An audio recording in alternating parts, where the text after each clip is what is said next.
자, 그런가 하면 오늘 동아일보가 앞서 신문 읽어준 남자에서 소개해드렸는데 법조인들 간의 화천대유를 둘러싼 일종의 이례적인 커넥션을 주목하고 있습니다. 함께 보시죠.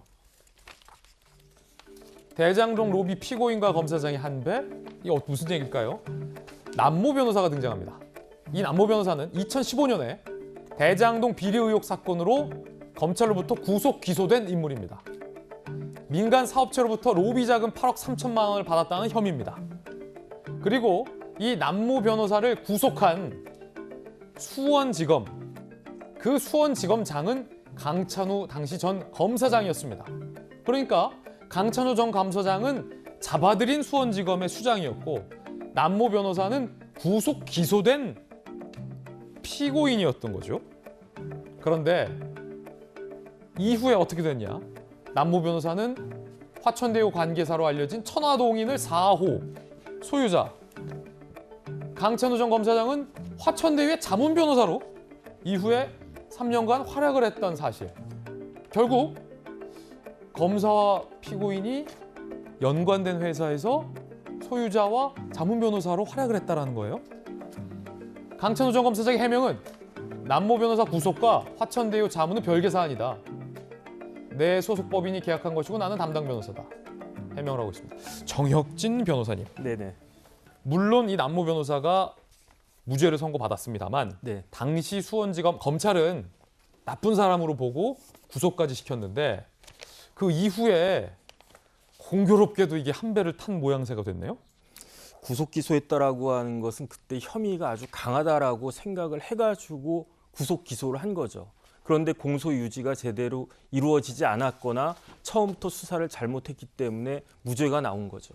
그렇기 때문에 제가 봤을 때 일반적으로는 검사가 기소를 했는데 무죄가 나오면은 그것이 본인한테는 굉장히 일을 잘 못했다라고 하는 이야기밖에 안 되기 때문에 또 이게 첫 번째고, 두 번째는 내가 괜히 엄한 사람 구속까지 해놨는데 그 사람 무죄가 나왔으면 그 피고인에 대해서 미안할 거 아니겠습니까? 예. 그러니까 상당히 좀 껄끄러운 그러한 관계일 수밖에 없는데, 상식적으로 물론 상식적으로. 아닌 경우도 있어요. 내가 이게 잡아놓은 범죄자랑 나중에 형 동생 하는 검사도 있더라고요. 근데 이제 굉장히 이례적인 거고. 맞습니다. 2015년 6월에 구속이 됐는데 그 강찬우 전 검사장이 2015년 2월부터 수원지검장이었어요. 예. 그러니까 검사장 하면서 아주 의욕적으로 그 수사했던 그런 사건일 텐데, 그럼에도 불구하고 이제 와가지고 한 배를 탄 거는 저는 이런 생각이 들어요. 제가 이제 이런저런 사건을 쭉 해보면 피는 물보다 진하거든요. 아무래도 피는 물보다 진한데, 그런데 이제 상속 같은 사건 쭉 해보면은 피보다 더 진한 게 있어요. 그게 돈이더라고요. 그러니까 아무리 피를 나눈 형제라고 하더라도 부모님 재산이 많고 그러면 분쟁이 나는 경우가 많거든요. 이건 오히려 돈이 더 적극적인 영향을 미친 것이 아닌가. 아무리 서로 간에 껄끄럽다고 하더라도 지금 남모 변호사 화천동인 4호인데 8,721만 원 투자했거든요. 수익 얼마 받았는지 아세요? 얼마 받아갔습니까? 1,007억입니다. 전 처음에 107억인 줄 알았는데 1,007억 받았어요. 얼마 투자했다고요? 8,721만 원. 전 8억 투자한 줄 알았는데 8,721만 원 투자해서 1,007억을 벌었어요. 그럼 남모 변호사 입장에서는 이제 갑을 관계가 제가 봤을 때 바뀐 것 같아요. 야, 나 1,000억 있어. 그러면 검사장이 뭐 저 좀 도와주시죠. 뭐 얼마 드릴까요?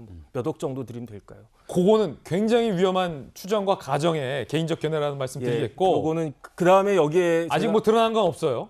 그러니까 그리고 강찬우 전 검사장은 나 저 남모 변호사는 개인적으로 잘 모른다. 그리고 저 남모 변호사를 우리가 구속 기소했던 그 사건과 화천동인은 별개다라고 반박을 하고 있습니다만, 정혁진 변호사가 보기에는 아무리 그래도 관계사와 같이 있는 것은 좀 어색하다라는 주장이에요. 그 다음에 똑같은 말씀을 누가 하냐면 김수남 전 검찰총장이 하고 있어요. 김수남 검찰총장 여기서 왜 나와요? 김수남 전 검찰총장이 남모 변호사가 2015년 6월 달에 구속됐다고 그러지 않았습니까? 그때 김수남 씨는 대검 차장이었어요. 그러다가 2015년 12월 달에는 더 승진해가지고 검찰총장이 됐는데, 그런데 지금 와서 보니까 이 화천대유의 그 고문단에 김수남 검찰총장도 있었다는 거 아니겠습니까? 김수남 검찰총장도 고문단으로 활동했어요? 뭐 그렇다고 제가 기사를 갖다 봤거든요. 그러니까 도대체 화천동인이라고 하는 회사가 어떤 회사이길래 전 대법관 화천대유 그리고 화천대유. 천화동인 아. 그거 합치면 안 돼 함부로. 어쨌든 그런 데가 어떤 다른 회사야. 데이길래 예. 이게 이제 뭐 검찰총장, 검사장, 특검, 대법관까지 저런가 참 저는 제 상식적으로는 도저히 그 납득이 안 되는 일이 지금 2021년 현재 이루어지고 있는 것이라고 생각이 됩니다. 자, 정익준 변호사님의 개인적 견해 들어봤고요. 요거를 보도한 동아일보도 기사에서 일단은 이랬더라라는 스트레이트만 보도하고 있습니다.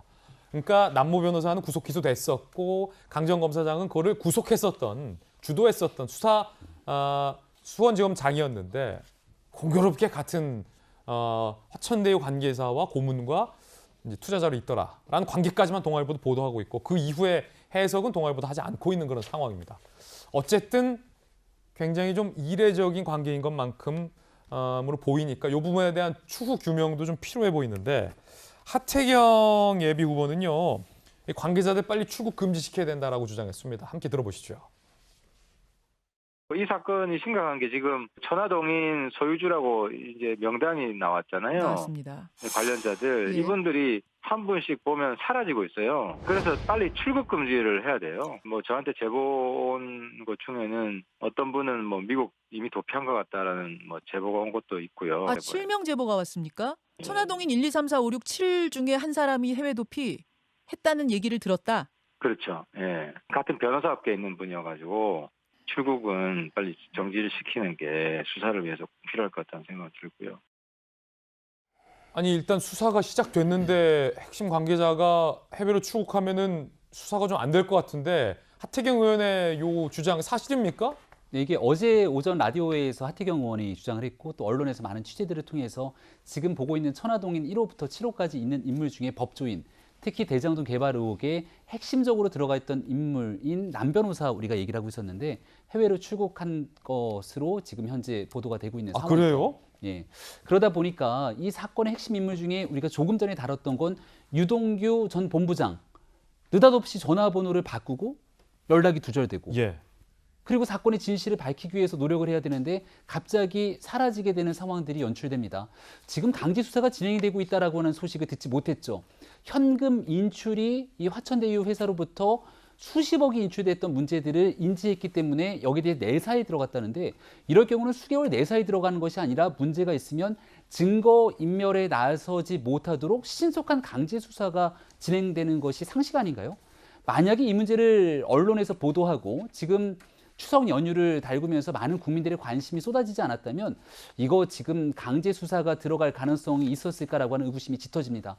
이러다가 하나둘씩 다 해외로 사건의 핵심 키를 쥐고 있는 사람들이 다 외국에 나가서 문제를 밝히지 못하게 되는 상황이 오게 되면 그 피해는 결국 국민의 몫으로 돌아가는 것 아닌가 싶은데 그렇기 때문에 지금 국민의힘 등에서 주장하고 있는 것처럼 검찰이 신속하게 강제 수사에 나설 필요가 있다. 그리고 관련된 인물들에 대해서 혐의가 포착되는 게 있으면 출국 금지를 통해서 여기에 대한 진실을 규명하기 위한 노력을 보여줘야 되는데 문재인 정부의 사정기관이 그럴 의지가 있는지에 대해서 각종 의혹과 궁금증이 더 커져가는 상황이 아닌가 싶습니다. 예, 김병민 대변인 의견까지 한번 들어봤습니다.